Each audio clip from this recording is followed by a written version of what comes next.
The conference room at Sterling and Associates fell silent after my brother Marcus's declaration. 11 rental properties in prime Florida locations: Tampa, Orlando, Miami Beach. Combined value, approximately $4.2 million. And according to Marcus, they were all his. "This is only fair," my mother added, her hand on Marcus's shoulder.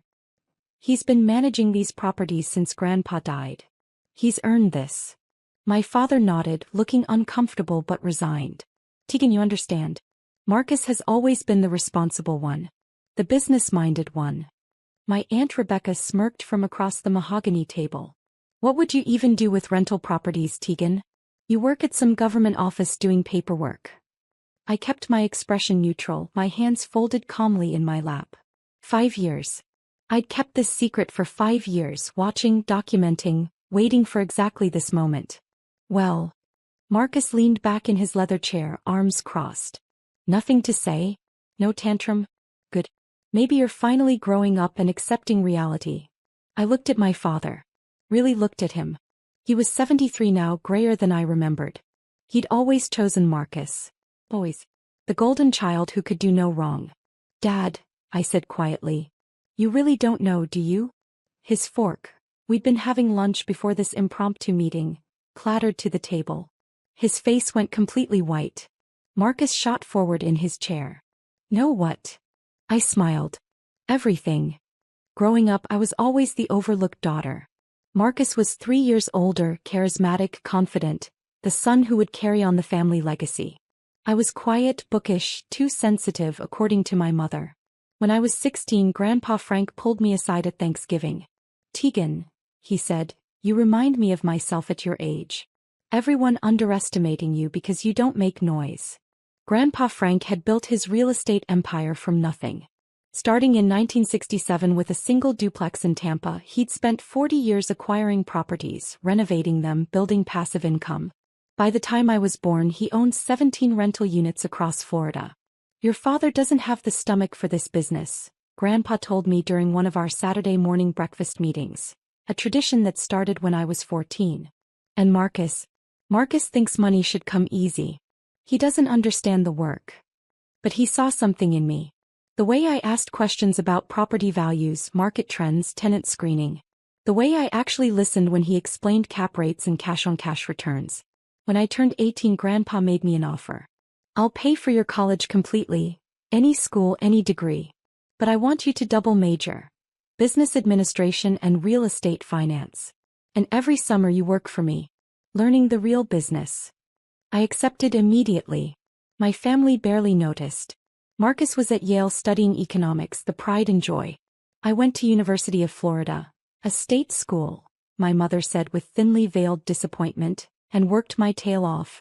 Summers I learned everything. Property management, maintenance coordination, tenant relations, legal compliance, financial analysis. Grandpa Frank didn't just teach me, he tested me. Gave me properties to analyze, decisions to make, problems to solve. "You're a natural," he told me after I identified a tax advantage he'd missed on a property acquisition. "Better than any property manager I've ever hired." But I stayed quiet. Let my family think I was just helping Grandpa with light office work, while Marcus interned at prestigious investment banks. After college, I took a job at the Department of Housing and Urban Development. Government work. Stable, boring, unimpressive. At least that's what my family thought. They had no idea I was in the Office of Policy Development and Research, working on housing market analysis, learning federal housing policy from the inside. Still pushing papers for the government? Marcus would say at family dinners, working at a private equity firm in New York. "When are you going to get a real job?" I'd smile. Say nothing. In 2019, Grandpa Frank's health started declining. He was 86, sharp as ever mentally, but his body was failing. He called me to his house in February. "Tegan," he said, "I'm not going to be around much longer. And I've made a decision." He slid a folder across his kitchen table. Inside were quit-claim deeds for 11 properties. Every single rental property still in his portfolio. He'd sold 6 over the years, but these 11 were the crown jewels. "I'm transferring these to you. Effective immediately. They're yours free and clear. No inheritance tax complications, no probate, no fighting. Just you." I stared at the documents, my hands shaking. Grandpa, this is worth about $3.8 million total at current market value, he finished. Generating approximately $18,400 in monthly rental income after expenses. I've watched you for 10 years, Tegan. You understand this business. You respect it. You'll protect it. What about Dad? Marcus. His expression hardened. Your father never wanted this responsibility. He made that clear 40 years ago. And Marcus. He shook his head. Marcus has been stealing from me. My stomach dropped. What? I let him take over management 3 years ago. Wanted to see what he'd do. He's been skimming. Collecting rent in cash from certain tenants, pocketing it, reporting lower occupancy rates. I have documentation. He's stolen approximately $127,000 over 3 years. I felt sick. I haven't confronted him because I wanted to see how far he'd go, Grandpa continued. And I wanted to see if he'd come clean. He hasn't. So here's what's going to happen. You're going to take ownership of these properties. Marcus doesn't need to know. Let him keep managing them. Keep collecting your rent through the property management software. Document everything he does. One day this will all come to light. And when it does, you'll be protected. We filed the deeds that week. Every single property transferred to me. Tegan Marie Caldwell, sole owner. County records, completely legal, completely binding. Grandpa Frank died 4 months later in June 2019. At the funeral, Marcus played the grieving grandson perfectly. He taught me everything about business, he told mourners. He taught you nothing, I thought. And you stole from him while he was dying. For the next 5 years I lived a double life. To my family I was boring government employee Tegan. Sensible sedan, modest apartment, rarely traveling anywhere exciting. My mother would sigh about my wasted potential. Marcus would make jokes about my government salary. In reality I was building an empire. Those 11 properties generated serious income. I kept Marcus as the nominal manager. He thought he was managing them for the estate pending distribution. He had no idea the estate had already been distributed. To me. I hired a forensic accountant to track every dollar Marcus touched. Every skimmed payment, every falsified expense report, every tenant he charged under the table. The evidence folder grew thicker every month. The properties themselves I optimized ruthlessly. I refinanced 3 of them at lower interest rates, increasing monthly cash flow by $2,100. I renovated 2 others, increasing their rental value by 30%. I sold 1 property, a small duplex in a declining area, for $340,000 and used the proceeds to purchase a 4-unit building in an up-and-coming Tampa neighborhood for $425,000. My portfolio grew. By 2024, those 11 properties were now 12, worth approximately $5.1 million, generating $22,300 in monthly net income. But Marcus kept managing them. Kept stealing. The forensic accountant's latest report showed $186,000 in documented theft over 5 years. At my HUD job I excelled. Promoted twice. By 2023, I was a senior policy analyst making $112,000 annually. My family thought that was my only income. They had no idea about the $267,600 in annual rental income. Or the $890,000 in my investment accounts. Or the $1.2 million in equity I'd built across my properties. I was by any measure a millionaire.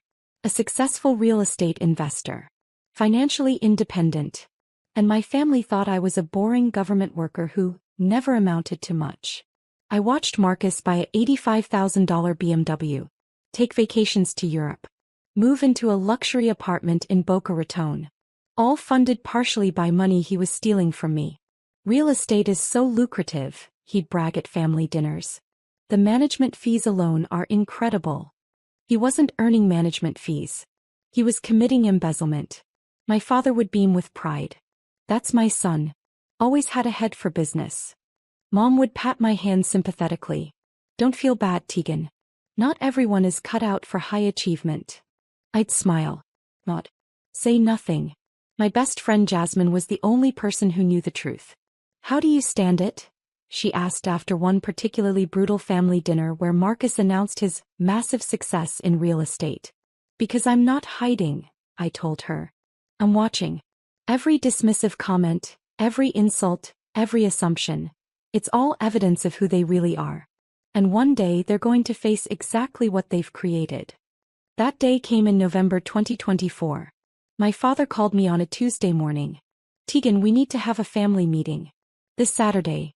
Sterling and Associates Law Office. It's time to settle Grandpa's estate. My heart started racing. His estate was settled 5 years ago, Dad. Not the properties. Those have been in limbo. Marcus has been managing them, but they need to be officially distributed. We've all discussed it and we think the fair thing is for Marcus to inherit them. He's done all the work. I was silent for a long moment. Tegan, you understand, right? This is only fair. I'll be there Saturday, I said quietly. After I hung up, I called my attorney, David Chin. They're making their move. Finally, David said, I've had your documentation ready for 3 years. Every deed, every transfer record, every piece of evidence. Want me to attend? Not yet. Let me see how this plays out first. I called the forensic accountant next. Final report. Everything. I need it by Friday. Already done, she said. Total documented theft. $186,340 over 5 years. Want me to hand deliver it? Please. Then I did something I hadn't done in 5 years. I called my father back. Dad, one question. Did you know Grandpa transferred those properties before he died? Long silence. What are you talking about? Never mind. See you Saturday. He didn't know. None of them knew. This was going to be spectacular. Saturday morning I dressed carefully. Simple black pantsuit, minimal jewelry, professional but understated. The same way I dressed to every family event for 5 years. I arrived at Sterling and Associates 15 minutes early. The law firm occupied the top floor of a downtown Tampa high-rise. Expensive. Marcus must have chosen it for the optics. My mother, father, Marcus, Aunt Rebecca and Uncle Tom were already in the conference room. Marcus sat at the head of the table like he owned the place. Tegan, Mom said surprised. You're early. Wouldn't miss this, I said taking a seat near the door. Marcus smirked. Good. Glad you're being mature about this. At exactly 10 a.m. a lawyer I didn't recognize entered. Good morning, everyone. I'm James Sterling. Marcus asked me to facilitate this family meeting regarding the distribution of Frank Caldwell's rental properties. Thank you for coming, everyone, Marcus began, standing like he was giving a presentation. As you know, I've been managing Grandpa's 11 rental properties for the past 5 years.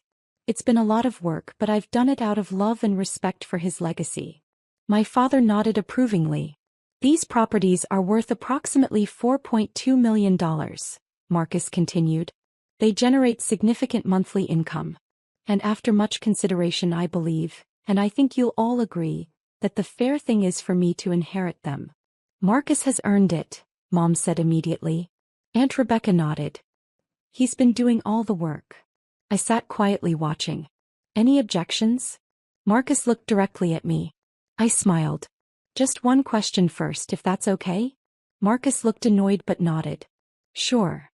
Dad, I turned to my father. Before we go any further, I need to ask you something directly. Did Grandpa Frank ever discuss his estate plans with you? Specifically regarding the properties. Dad shifted uncomfortably. He said he was handling it. Why? And did you ever check the county property records? After he died. Why would I? Marcus was managing everything. So you don't actually know who owns these properties right now? It wasn't a question. Dad's face went pale. That same expression from the hook. The moment of terrible realization. Marcus shot forward. What are you talking about? They're part of Grandpa's estate pending distribution. That's why we're here. I pulled out my phone and opened my email. Mr. Sterling, I apologize for the confusion, but there's actually nothing to distribute. Would you mind pulling up the Hillsborough County property records? I can provide the property addresses. James Sterling looked confused but turned to his laptop. This is ridiculous, Marcus snapped. What are you doing? Dad, I said again looking at my father. You really don't know, do you? His fork, We'd been having lunch before this formal discussion, clattered to the china plate. His hands were shaking. Marcus screamed, "To what?" I smiled. "Who actually owns those 11 properties you've been managing for 5 years?" James Sterling's face changed as he pulled up the county records. This is unusual.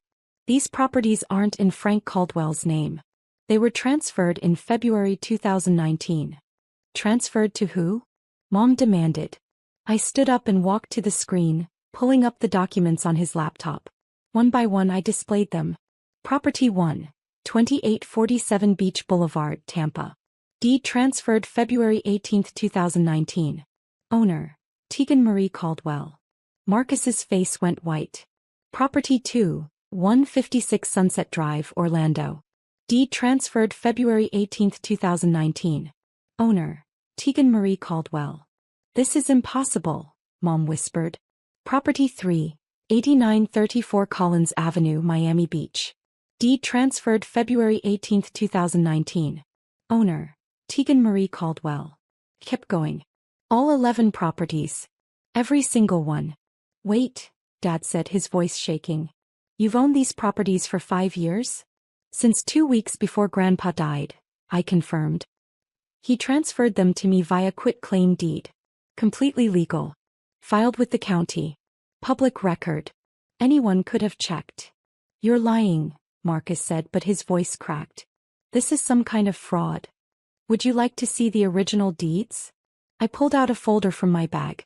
I have certified copies. Or we can call the county clerk's office right now. Or you can check the property tax records. I've been paying all property taxes since 2019. James Sterling was scrolling through documents, his professional demeanor cracking. These are legitimate. Filed properly, notarized, recorded. Ms. Caldwell has been the legal owner since February 2019. The room erupted. How could you keep this secret? Mom shouted. Why didn't Grandpa tell us? Aunt Rebecca demanded. But I was watching Marcus. Watching the realization dawn on his face. The terrible understanding. Marcus, I said quietly. Do you know what this means? He couldn't speak. It means that for 5 years, you haven't been managing Grandpa's properties. You've been managing my properties. As my employee. Without a contract. Without my explicit authorization. Dad said I should. And more importantly, I continued, pulling out another folder. It means that every dollar you skimmed, every rent payment you pocketed, every falsified expense report you filed. That wasn't theft from an estate. That was theft from me. Direct embezzlement from the legal property owner. I opened the second folder. The forensic accountant's report. This is a complete financial analysis of every transaction you've made over 5 years. Conducted by Morrison & Associates, a licensed forensic accounting firm. I started reading. Unit 2847 Beach Boulevard. March 2019, you collected $1,850 in cash rent from tenant James Morrison. You reported the unit as vacant and pocketed the money. April 2019, same tenant, same amount. May 2019. Stop, Marcus whispered. Unit 156B, Sunset Drive. You charged tenant Maria Gonzalez a $300 late fee that doesn't exist in her lease. You kept the money and never reported it. You did this 17 times over 2 years. Stop. Over 5 years, I said, my voice steady and cold. You stole $186,340 from me. That's not an estimate. That's documented, proven, down to the dollar. I slid the report across the table to James Sterling. Every transaction is detailed here. Dates, amounts, methods. Including copies of the actual lease agreements versus the falsified reports Marcus submitted. Dad was staring at Marcus like he'd never seen him before. You stole from your sister? I didn't know. Marcus shouted. I thought I was managing Grandpa's properties. This is entrapment. Entrapment requires law enforcement involvement, I said calmly. This is just documentation. You stole money that didn't belong to you. The fact that you didn't know who you were stealing from doesn't actually matter. Theft is theft. Mom found her voice. Tegan, this is your brother. Surely we can work this out as a family. No, I said simply. What do you mean no? I mean I'm not interested in working this out. Marcus committed nearly $200,000 in felony theft. Over 5 years. Consistently. Deliberately. I turned to James Sterling. Mr. Sterling, I assume attorney-client privilege doesn't apply here since I'm not actually your client? He looked uncomfortable. That's correct. Good. Then you're a witness to this conversation. I pulled out a third folder. This is a formal complaint I'm filing with the Florida Department of Law Enforcement. Detailed documentation of felony grand theft, embezzlement, and fraud. Marcus lunged across the table. You can't do this to me. Uncle Tom grabbed him, pulling him back.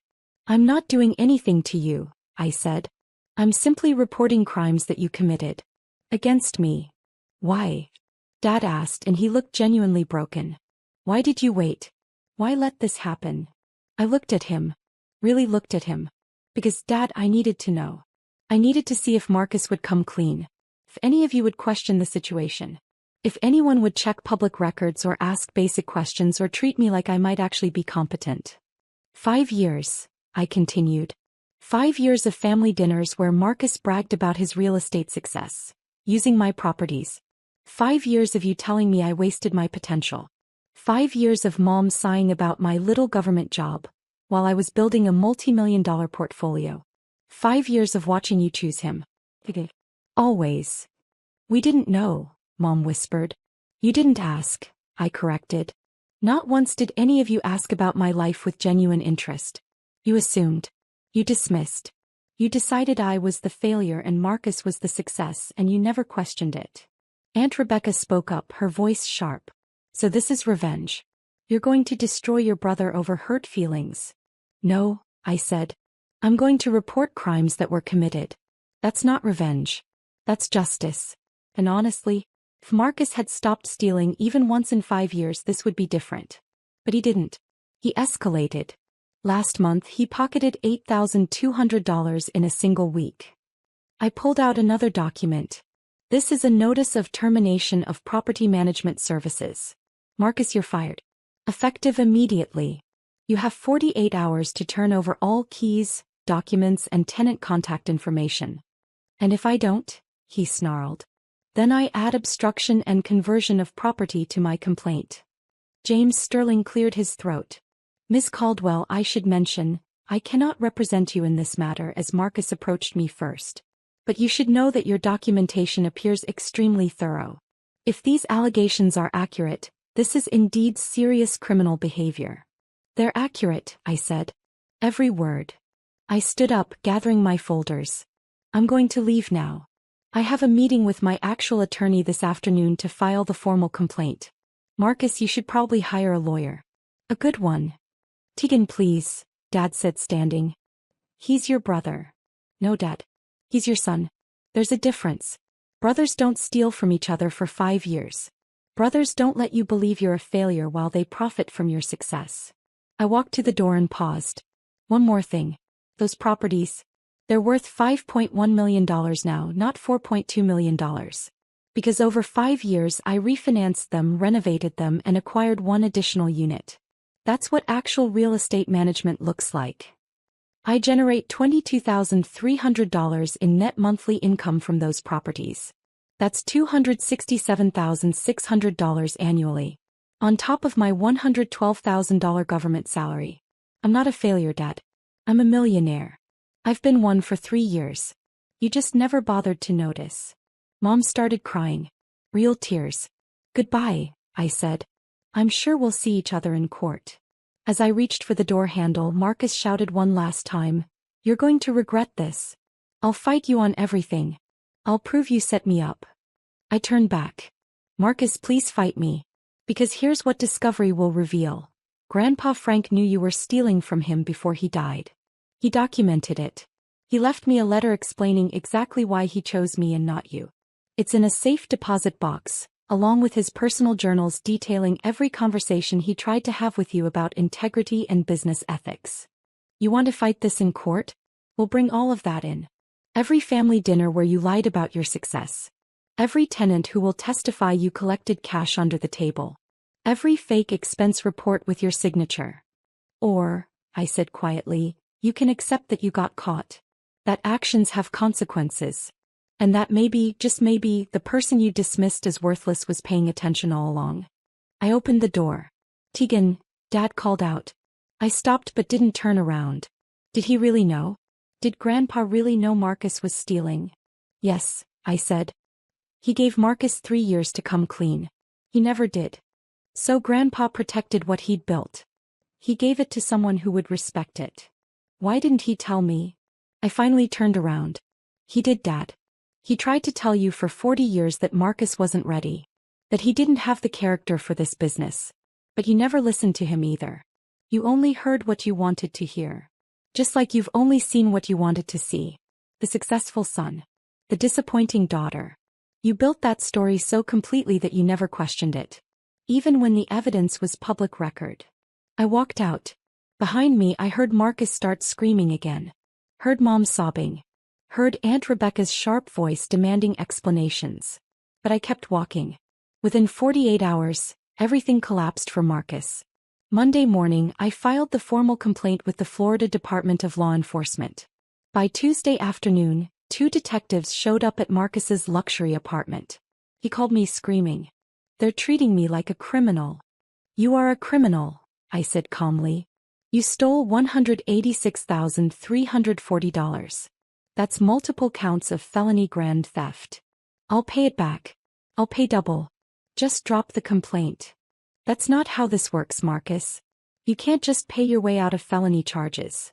Wednesday the story hit local real estate industry newsletters. Property manager accused of massive embezzlement scheme. Marcus's name was public. His employer, the private equity firm, put him on immediate administrative leave. By Friday he was terminated. His landlord called him about the lease on his luxury apartment. Turns out, expensive places don't like tenants under criminal investigation. Mom called me Thursday night crying. Please, Tegan. He's your brother. He made mistakes, but he's family. He made $186,340 worth of mistakes. I corrected. Over 5 years. That's not a mistake, Mom. That's a pattern of deliberate criminal behavior. We'll pay you back. Every penny. With what money? I asked. Your retirement accounts? Dad's pension? That wouldn't even cover half of what Marcus stole. And it still wouldn't erase the crimes. You're destroying your family over money. No, I said. Marcus destroyed this family when he chose to steal from his dying grandfather and then from his sister. I'm just refusing to be silent about it anymore. She hung up on me. Dad tried a different approach. He showed up at my apartment Saturday morning. Tegan, I need you to understand something, he said, looking older than I'd ever seen him. I failed you. I see that now. I chose Marcus over and over and I was wrong. I said nothing. Your grandfather tried to tell me. He said you had something Marcus never would, integrity. Real understanding. I thought he was just being sentimental. He was being accurate, I said. I'm asking you not for Marcus but for me, is there any way to make this right? I considered his question. Dad, Marcus stole money for 5 years. He bragged about his success using my properties. He called me a failure while profiting from my assets. And not once did he feel guilty enough to stop. Even now he's not sorry he did it. He's sorry he got caught. What do you want me to say? I want you to understand that this isn't about revenge or hurt feelings. It's about consequences. Marcus committed crimes. Serious crimes. And if I drop the complaint, what does that teach him? That he can do whatever he wants as long as he's caught? That family means no accountability. Dad closed his eyes. No. For 5 years you all treated me like I was less than. Like I was the family disappointment. And you know what? I proved you wrong every single day. I built wealth. I built success. I did it quietly, strategically, intelligently. And I did it while watching my brother steal from me and my parents celebrate him for it. I'm sorry, Dad whispered. I know you are. But sorry doesn't undo 5 years. Sorry doesn't give me back the family dinners where I was dismissed. Sorry doesn't erase Marcus's crimes. So there's nothing I can do? You can support Marcus through his legal consequences, I said. You can finally hold him accountable. You can stop making excuses for him and let him face what he created. That's what he actually needs. Dad left without another word. 6 months later, Marcus accepted a plea deal. 5 counts of felony grand theft, reduced from the original 14 counts. 3 years probation, $186,340 in restitution, 200 hours community service, and a permanent criminal record. His legal career was over. His real estate aspirations were finished. His luxury lifestyle collapsed. He moved back in with my parents. I didn't attend the sentencing hearing. My attorney represented my interests. The judge ordered monthly restitution payments of $1,500 for the next 10 years plus interest. The money doesn't matter anymore. I have plenty of money. What matters is that Marcus finally faced consequences. Real consequences. The kind that don't disappear because you're the golden child. My parents and I have limited contact now. Holiday cards. Brief phone calls. We're polite, distant, careful. Mom asked me once if I'd ever forgive Marcus. Maybe, I told her. But forgiveness doesn't mean pretending it didn't happen. It doesn't mean giving him access to my life again. It just means I'm not carrying anger about it anymore. Are you angry? She asked. No, I said honestly. I'm just done. My real family, Jasmine, my mentors from HUD, the business partners I've developed over the years, they threw me a celebration dinner when the legal case closed. To Tegan, Jasmine toasted, who proved that quiet strength beats loud arrogance every single time. I've expanded my portfolio since then. 14 properties now, worth $6.3 million, generating over $30,000 in monthly income. I left HUD to manage my investments full-time. Last month I received a LinkedIn message from Marcus. Just 2 sentences. You were right about everything. I'm sorry for who I was. I didn't respond. Some people think that makes me cold. I'm forgiving. Harsh. But here's what they don't understand. I gave Marcus 5 years. 5 years to stop stealing. 5 years to come clean. 5 years to show character. He never did. I gave my parents countless opportunities to see me, really see me, not just their assumptions. They never did. I didn't destroy my family. I simply stopped protecting them from the consequences of their own choices. 3 weeks ago I received a handwritten letter from my father. No return address, just forwarded through my attorney. Tegan, it read, I've been thinking about what you said. About really seeing you. I went back and checked some things. Your college transcripts. You graduated summa cum laude. I never even asked. Your HUD promotions. You were being recruited by private firms the whole time and chose to stay. I never knew. The properties, I pulled the county records finally. You didn't just maintain them. You improved them. Optimized them. Built something real. I'm ashamed that it took a criminal investigation for me to see my own daughter. I don't expect forgiveness. I don't deserve it. But I want you to know I see you now. And I'm in awe of what you've built. Not just the properties or the wealth. Your integrity. Your strength. Your ability to stay true to yourself even when everyone around you told you that you were less than. Your grandfather was right about you. About everything. I'm just sorry I couldn't see it while he was alive to know I finally understood. You don't have to respond to this. I just needed you to know. I'm proud of you. I should have said it 1,000 times before. I'm saying it now. I'm proud of you, Tegan. I keep that letter in my desk drawer. I haven't responded to it. Maybe I will someday. Maybe I won't. But either way, I know this. I don't need his pride anymore. I don't need his approval or his recognition or his belief in me. Because I built something real. Not through being the loudest voice in the room or the most confident or the most celebrated. I built it through patience, strategy, integrity, and the quiet understanding that success isn't about proving yourself to people who refuse to see you. It's about building something so undeniable that even in their blindness, they eventually have to acknowledge it exists. At the inheritance meeting, my brother claimed all 11 properties. He screamed, "No what?" Now he knows. The whole family knows. I wasn't hiding my success. I was protecting it. And in the end, that protection was the smartest investment I ever made.